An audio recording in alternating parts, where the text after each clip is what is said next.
ನಮಗೆ ಗೊತ್ತಿರೋ ಮಾಹಿತಿ ಪ್ರಕಾರ ಪರಮೇಶ್ವರ್ ಅವ್ರ ಖಾತೆ ಬದಲಾವಣೆ ಆಗುತ್ತೆ ಅನ್ನೋದು ನಮಗೂ ಕೂಡ ಮಾಹಿತಿ ಇದೆ. ನಾವು ಸುಮಾರು 1 ವರ್ಷಗಳಿಂದ ಪರಮೇಶ್ವರ್ ಅವ್ರ ಖಾತೆಗಳನ್ನು ನಾವು ವಿಮರ್ಶೆ ಮಾಡಿದಾಗ ಅದರಲ್ಲಿ ಪರಮೇಶ್ವರ್ ಅವರು ಭಾಳ ಸಜ್ಜನ ರಾಜಕಾರಣಿಯವರು.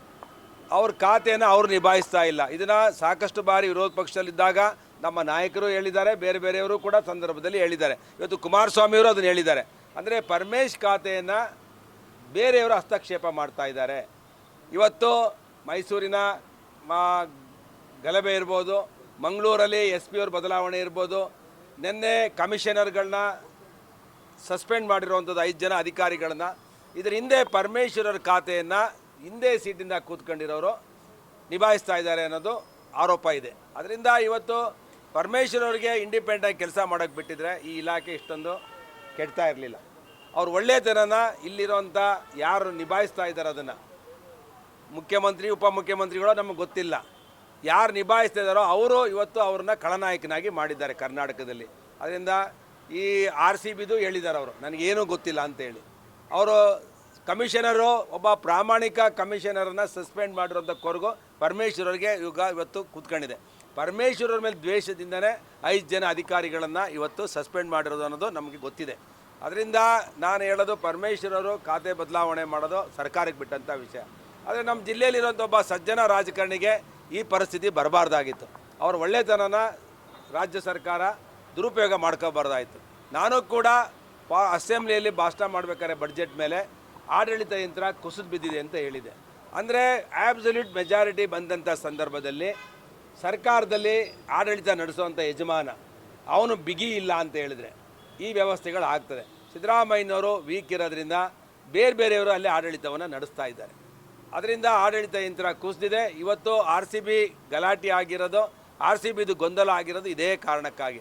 ಅಂದರೆ ವಿಧಾನಸೌಧದಲ್ಲಿ ಮಾಡಬೇಕಾ, ಏರ್ಪೋರ್ಟ್ಗೆ ಹೋಗ್ಬೇಕಾ, ವಿಧಾನಸೌಧದಲ್ಲಿ ಕಾರ್ಯಕ್ರಮ ಮಾಡಬೇಕಾ, KCA ಸ್ಟೇಡಿಯಮಲ್ಲಿ ಮಾಡಬೇಕಾ, ಇವೆಲ್ಲ ಒಂದೊಂದು ಹೇಳಿಕೆಗಳು, ಮುಖ್ಯಮಂತ್ರಿ ಹೇಳಿಕೆಗಳು ನನಗೇನೂ ಗೊತ್ತಿಲ್ಲ. ನಾನು ವಿಧಾನಸೌಧದಲ್ಲಿ ಚೀಫ್ ಸೆಕ್ರೆಟರಿ ಹೇಳಿದ್ರು ನಾನು ಬಂದೆ, KCA ನಾನು ಆಗೋದು ಕಾರ್ಯಕ್ರಮ ಗೊತ್ತೇ ಇಲ್ಲ. ಇವೆಲ್ಲ ಗೊತ್ತಾಗುತ್ತೆ ಆಡಳಿತದ ವೈಫಲ್ಯ. ಅದರಿಂದ ಕರ್ನಾಟಕದಲ್ಲಿ ಆಡಳಿತ ಕುಸಿದು ಬಿದ್ದಿದೆ. ಈ ಸರ್ಕಾರವನ್ನು ಡಿಸಾಲ್ವ್ ಮಾಡಬೇಕು, ಡಿಸ್ಮಿಸ್ ಮಾಡಬೇಕು, ಮತ್ತು ರಾಷ್ಟ್ರಪತಿ ಆಡಳಿತವನ್ನು ಏರಬೇಕು ಅನ್ನೋದು BJP ಆಗ್ರಹ ಮಾಡ್ತಾ ಇದೆ. ಕರ್ನಾಟಕ ಪೊಲೀಸರು ಯಾವುದೇ ಸವಾಲುಗಳನ್ನು ನಿಭಾಯಿಸಲಿ ನಂಬರ್ 1. ಆದರೆ ಈ ಕಾಂಗ್ರೆಸ್ನವರು ಇದನ್ನು ರಾಜಕೀಯಕ್ಕೆ ಮೈಲೇಜನ್ನು ತಗೊಳ್ಳೋಕೆ ಹೋಗಿ ಏನು ಇವತ್ತು RCB ಒಂದು ಗೆದ್ದರು, ಏನು ಪ್ರಪಂಚ ಗೆದ್ದಿದ್ರೇನ್ರಿ ಅವರು? ಪ್ರಪಂಚ ಗೆದ್ದವ್ರ ಥರ ಅದನ್ನು ವೈಭವೀಕರಿಸೋಕೆ ಹೋದವರು ಕರ್ನಾಟಕ ಸರ್ಕಾರ. ಅದರಿಂದ DK ಶಿವಕುಮಾರ್ ಅವ್ರ ಹೆಸರು ತಗೊಳ್ಳೋಕೆ ಹೋಗಿದ್ರ, ಕರ್ನಾಟಕ ಕಾಂಗ್ರೆಸ್ ಹೆಸರು ತಗೊಳ್ಳೋಕೆ ಹೋಗಿದ್ದ ಗೊತ್ತಿಲ್ಲ. ಆದರೆ ಸರ್ಕಾರದ ಗೊಂದಲದಿಂದ ಮುಗ್ಧ ಅಮಾಯಕ ಯುವಕರು, ನಮ್ಮ ದೇಶದ ಭವಿಷ್ಯದ ನಾಯಕರುಗಳಾಗುವಂಥ 11 ಜನ ಯುವಕರು ಸತ್ತಿದ್ದಾರೆ. ಅದಕ್ಕೆ ನಾವು ವಿಷಾದವನ್ನು ವ್ಯಕ್ತಪಡಿಸ್ತೇವೆ. ಇದಕ್ಕೆ ಸರ್ಕಾರನೇ ಇದಕ್ಕೆ ಜವಾಬ್ದಾರಿ. ರಾಜ್ಯ ಸರ್ಕಾರದ ಮುಖ್ಯಮಂತ್ರಿಗಳು ಉಪಮುಖ್ಯಮಂತ್ರಿಗಳು ರಾಜೀನಾಮೆ ಕೊಡಬೇಕು. ನಾನು ಪದೇ ಒತ್ತಿ ಹೇಳ್ತೇನೆ, ಈ ಸರ್ಕಾರ ದಿವಾಳಿ ಆಗಿದೆ. ಗುಂಡಿ ಬಿದ್ದಿರೋಂಥ ರಸ್ತೆ ಗುಂಡಿ ಬಿದ್ದಿರೋಂಥ ಗುಂಡಿಗೆ ಒಂದಿಡಿ ಮಣ್ಣು ಹಾಕೋಕ್ಕೂ ಇದರಲ್ಲಿ ದುಡ್ಡಿಲ್ಲ. ನಿನ್ನೆ ಸ್ವಾಮೀಜಿಗಳು ಕೊರಟಗೆರೆಯಲ್ಲಿ ಪರಮೇಶ್ ಸಾಹೇಬ್ರ ಎದುರುಗಡೆನೇ ಹೇಳಿದ್ದಾರೆ. ಯಾರು ನಮ್ಮ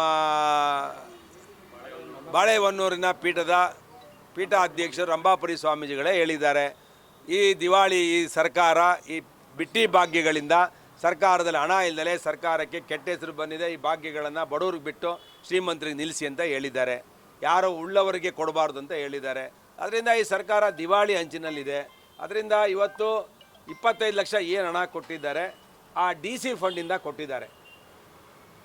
ಅಂದರೆ ಸರ್ಕಾರದಲ್ಲಿ ಟ್ರೆಜರಿಲಿ ಹಣ ಇದ್ದರೆ ತಕ್ಷಣ ಅವ್ರಿಗೆ 25 ಲಕ್ಷ ಕೊಡೋಕ್ಕೂ ಹಣ ಇಲ್ಲ. ಇವತ್ತು ಈ ಸರ್ಕಾರ ದಿವಾಳಿ ಹಂತಕ್ಕೆ ತೊಗೊಂಡೋಗಿ ನಿಲ್ಲಿಸಿದ್ದಾರೆ ಸಿದ್ದರಾಮಯ್ಯನವರು ಫ್ರೀ ಭಾಗ್ಯಗಳಿಂದ. ಅದರಿಂದ ಈ ಸರ್ಕಾರ ತೊಲಗಬೇಕು. ನಾವಂತೂ ಪೇಪರ್ ಮೇಲೆ MLA ಅಂತ 1000 ಸಲ ಹೇಳಿದ್ದೇನೆ. ನಾವೆಲ್ಲ ಶಾಸಕರು ಪೇಪರ್ ಮೇಲೆ ಇದ್ದೀವಿ ಅಷ್ಟೇ, ನಾವು ನಿಜವಾಗಲೂ ಶಾಸಕರು ಆಗಿಲ್ಲ. ಅದರಿಂದ ಈ ಸರ್ಕಾರ ಬಂದಾಗಲಿಂದ ಇಂಥ ಕೆಟ್ಟ ಸರ್ಕಾರ, ಇಂಥ ದರಿದ್ರ ಸರ್ಕಾರ, ಇಂಥ ನಾಲಾಯಕ ಸರ್ಕಾರ ಕರ್ನಾಟಕ ರಾಜ್ಯದ ಇತಿಹಾಸದಲ್ಲಿ ಇರಲಿಲ್ಲ.